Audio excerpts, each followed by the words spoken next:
cast iron skillet for pie, you ask? Yes. Once you try it, you will be asking why you haven't been baking desserts like this more often. A word about apples. The Granny Smith and Golden Delicious apples are apple pie favorites because they maintain their shape through the long baking process.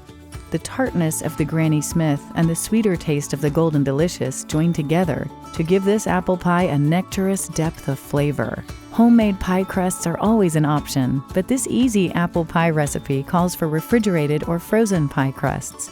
Once you've baked your bottom pie crust and tossed your choice of apples with sugar, cornstarch, and cinnamon, pile the apples into the cast iron skillet on top of your buttery brown sugar crust. Blanket the apple filling with your top crust. The best apple pie brings a sweet tart flavor to the dessert table. Brush with egg white and lightly sprinkle with sugar.